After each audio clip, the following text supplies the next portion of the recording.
What's up, AVGN fans?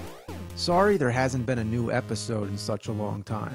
I just want to give you something to hold you over, so let's take a look at my NES collection. As you can see, it's grown at a frightening rate. Many of these games I get as donations, so for those of you that donated some of these, consider this video my personal thanks. I'm pretty close to owning every NES game ever made, but when defining what it means to have every game, it's not so easy. You gotta take into account all the different species of NES. First, there's the official games.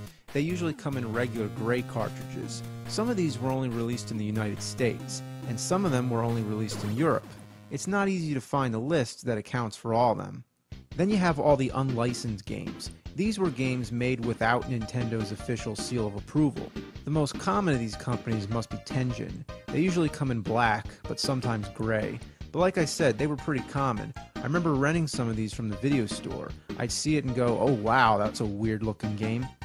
Then you have all the Color Dreams games. These are the really crappy ones that come in blue, sometimes black. Of course, they changed their name to Wisdom Tree and started making Bible games. But I'm sure you know all about that by now. Then you have the Chimerica games. These come in gold, but the most unusual thing is the switch in the back.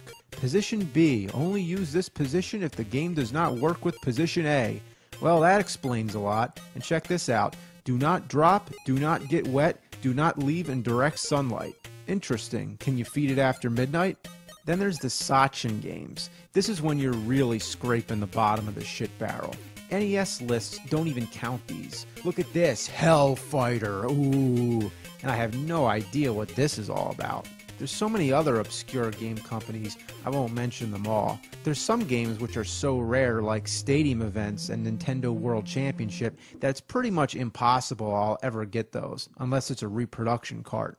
I put all my games in alphabetical order, which is a pain in the ass. Some games are hard to tell what letter they start with. Like this one, you think it's just called Gilligan's Island, but turn it around and read the fine print. It's The Adventures of Gilligan's Island. Why not just Gilligan's Island? That's what the show was called. Here's a game, Viper, but really, it's codename Viper. You need a magnifying glass to read it. What's this one called? Intruder, right? Well, no, it's Flight of the Intruder. This one, they were just being idiots. They couldn't fit the whole title. It doesn't matter, I could put these games wherever I want, but when you're trying to check it off the list, it gets real confusing. The Wizards and Warriors games really have a problem with their titles. The first one's called Wizards and Warriors, the second one's called Iron Sword, and the third one's called Wizards and Warriors 3. So do you put them together or alphabetical? It always sucks when the games don't have end labels, but there's one company that makes a very deliberate attempt at being an ass, Jaleco. The game's called City Connection. So why doesn't the end label say City Connection? The title goes here, not the fucking game company. Another thing that brings my piss to a boil is how many times people feel the need to plaster stickers all over the labels.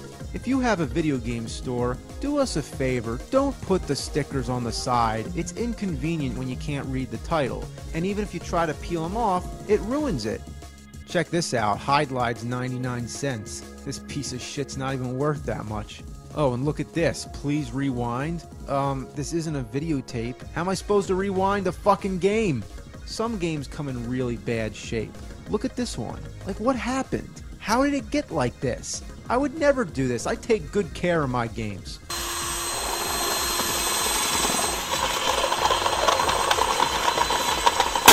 I think the funniest game cartridge I have is Ultimate League Soccer. Look what it says. Kick-Ass Sports Series? I am holding an NES cartridge that says Kick-Ass. The weirdest game I have is this one, Little Red Hood. It's clearly supposed to be Little Red Riding Hood, but why is it shaped this way? This part on the top, why does it need to stick out? It's not convenient at all because it covers the game next to it. What a fucked up game. Another thing about the NES library that comes to mind is how many baseball games there are. There's so many baseball games I can't even count. But even stranger, I think, is all the golf games. I mean, it's fucking golf. How many games can you make? I own some of the original boxes, but they're harder to find. You know what people used to do with their boxes back in the day? They just throw them in the garbage. For all we knew, it was just packaging. It had no purpose. If only we knew these things would be collector's items. But why is it so hard to find NES games that come with the instruction manual? Is it so hard not to lose them? I used to tape all mine together. I can understand throwing away the boxes, but why the manuals? What did people do with them? Wipe their ass on it? Well, this video got way longer than I thought it would. I just wanted to show my appreciation for helping out. Just by watching my videos and coming to my website, you're supporting me. But it's great that so many of you are sending games and donations by the PayPal button up there. You don't have to do that, but I wanted to show you where it's going toward.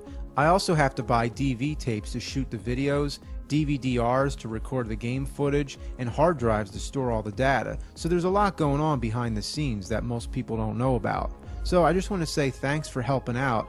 I know you're all eager to see new nerd episodes, and I just want to let you know they're coming. So thanks a lot. I'll see you later.